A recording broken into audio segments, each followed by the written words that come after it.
Hi everyone, it's Rax, and my viewers on my stream and on my YouTube have been asking me all season if I was going to push for rank 1, and yesterday I finally decided to give it a shot.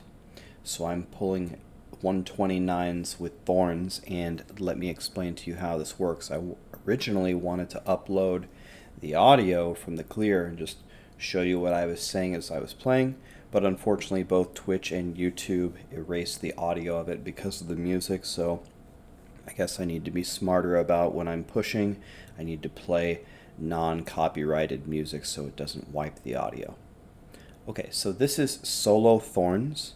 The basic idea of this build is I need to command my skeletons onto a target, keep that target alive forever, and use the fact that every second that I stay commanded on the same target, that my damage increases by 30%, 30%, 30%, 30% with my bone ring or offhand, and then eventually I will use that to kill everything around it. You can tell that I'm commanded on my skill bar by, if you look at the skeletons on my right click, it's got a golden border around it. Now if you do some other Thorns builds with a different rune, it may not have the golden border. Okay, so, but in the solo build, that's how you'll be able to tell that I'm commanded. Now we got the best map of Festering Woods with chickens, which is a very good mob type. And right in the very beginning, I found a yellow juggernaut to command on. And a good target is one that does not have frozen, jailer, or orbiter, which is what I found at the very beginning of this video. So pretty much all that I do is I walk very slowly. Do you see him there on the right side, the red aura around him? I want to stay about a full screen ahead of him and keep leashing my skeletons forward so he does not have a chance to land any attacks on my skeletons, because that's how all my damage is dealt. But anytime any of these monsters start hitting my skeletons, they're going to start dying. And if I can stay commanded long enough, everything is just going to start one-shotting everything.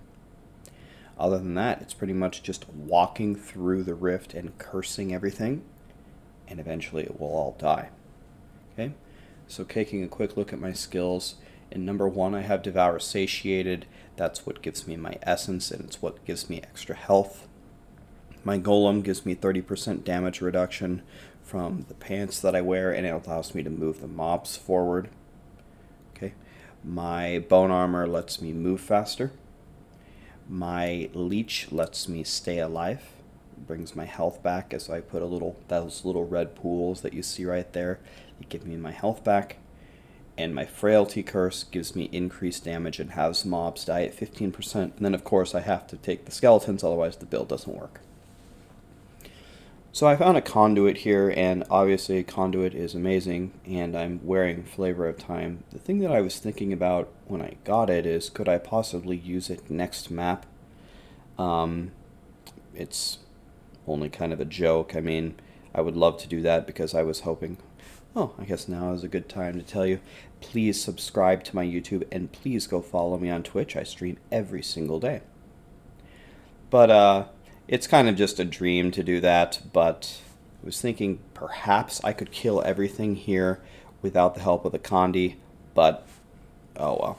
My command fell off there. See, the golden border is gone, so I take this opportunity to run forward. I'll just spawn that speed pylon and command on whatever comes out. And now I need to go to the end of the map.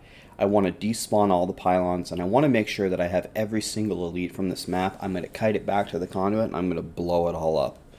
Now, since I really never push for rank 1 until I get to a very high Paragon, I'm not really sure how strong a solo 1-minute conduit is. I don't know how quickly I can take it to wipe this whole map. But I don't want to mess it up, and I don't want to take any chances, because honestly it didn't take me too long to get this clear. Didn't get to do a lot of experimentation. I think this was first conduit that I got.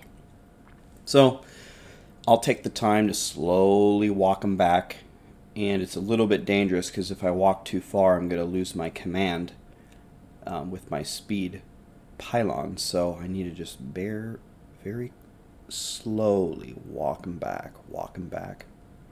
but I can see that these mobs have orbiters, so it would have been very easy to kill these mobs. Remember, you want every elite, except for the one that you command on, to have frozen, jailer, orbiter, or all three if you can get it.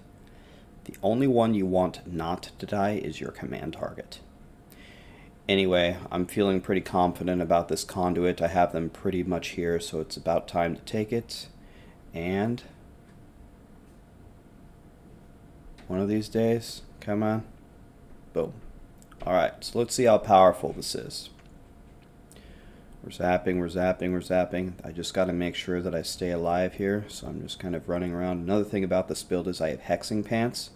So if you notice that I'm always running around, it's so I deal increased damage. It doesn't increase the damage of the conduit, but just I'm always moving around. And as you can see on my little conduit buff there, it didn't even take me half of it to kill them all. So in hindsight, next time I could have just ran back and probably wiped them all just like that. So I'll remember that for next time. That could have saved me probably, I don't know, maybe at least 15 seconds, maybe more. So something to keep in mind. So I don't really want to, if I go next map, I want there to be a godly elite to command on, so I don't really want to walk next map with a conduit. So I'm actually just going to chill here and finish off the trash. My conduit's gone, and I need a big map. Crater. Okay, so what I was saying right here when I came through is I said this is possible. The problem with that yellow, no matter what affixes they have, is it's a corrupted angel, aka a baby Arathon.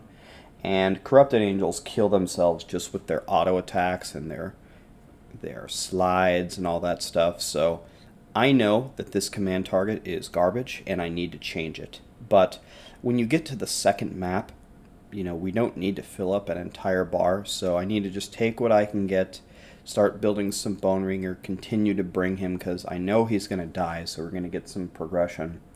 And hopefully we can find a power pylon and spawn a killable guardian. And this is a potential clear. And we'll see what happens. But anyway, forcing everything down. Trying to see what we have in front of us. Seeing if we can get another pylon. Maybe a better command target. And then we can kite all the stuff all the way through. You can notice, even though the crater is a pretty good map for this, it can be pretty large, which is what you want because you need a lot of time to build your Bone Ringer up on the same map. Short maps for this build or compartmentalized maps where you can't drag mobs through just completely don't work. So even though this one's pretty big, it's still nowhere near as good as something like a Festering Woods that we had last map because I can't freely bring everything with all these bridges and turns and choke points. It's not good.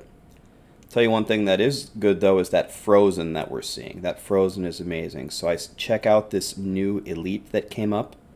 He does not have frozen orbiter or jailer, and he's not a corrupted angel.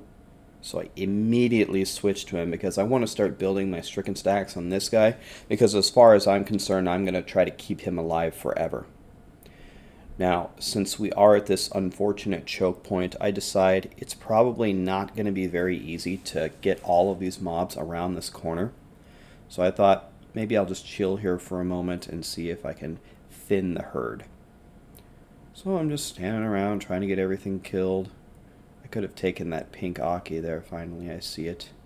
There's actually quite a few things that you're paying attention to on Thorns, so sometimes you miss things, but that frozen is amazing. But as you can see, as you stand here for a moment and you just let stuff melee your skeletons, you can see the pack is getting thinned very, very quickly. And that corrupted angel, when you allow it just to take some swings, just chops himself with his auto attacks. Very, very bad command target for that reason, but very good target to kill. Another thing that you might notice on the right side is I'm losing a lot of my progression here. That's the way it always is when you start a next floor, so don't be discouraged because you need to start building your Bone Ringer. As long as I can keep that, what is that called, a fallen slave lord from the pylon alive, we're going to be able to start one-shotting everything as we move forward. Alright, so we need to finally keep moving here, otherwise we're not going to have a chance to clear this rift. And I immediately noticed that the Corrupted Angel is trapped behind that forge at essentially 1 HP. So I'm just praying that he's going to come. Please follow me. Please, please, please. I see more frozen. That's very, very good news. That might save us. We killed the previous frozen. And he's still not coming.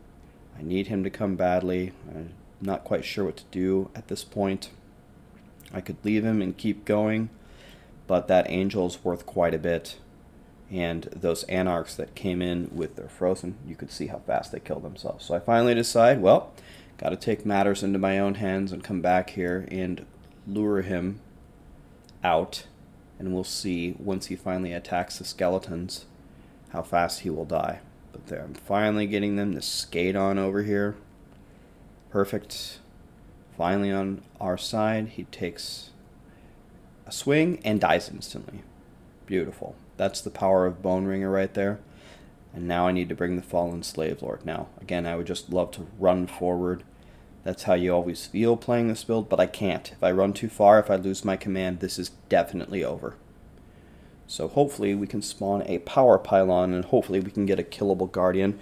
We don't have that much time. There are some guardians I can kill at this point.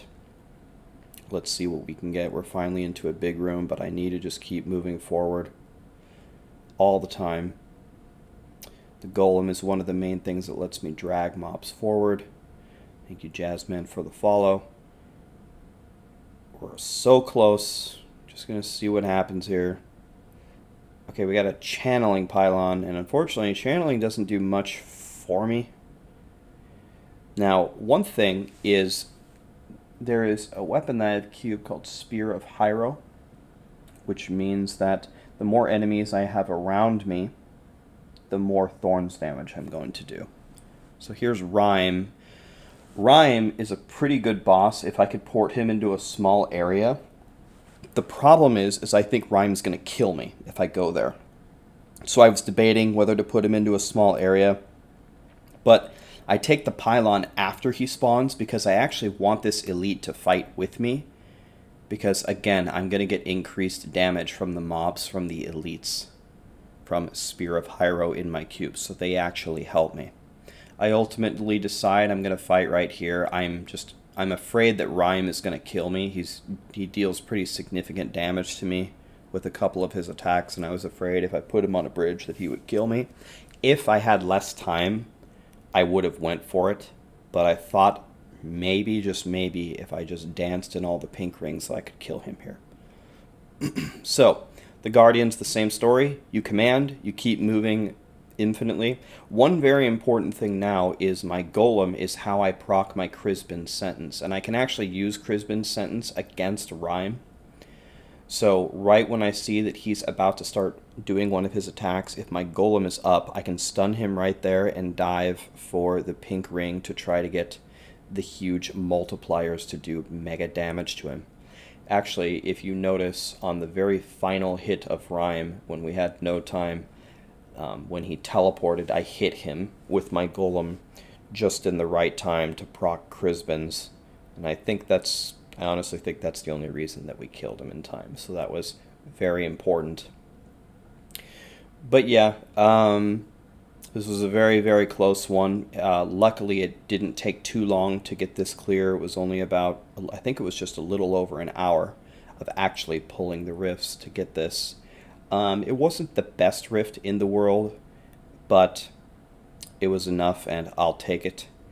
If you want to play this build, I will put out a full guide explaining more in detail about how to gear it and a little bit more on the skills, but I will probably refer back to this video on how to play it.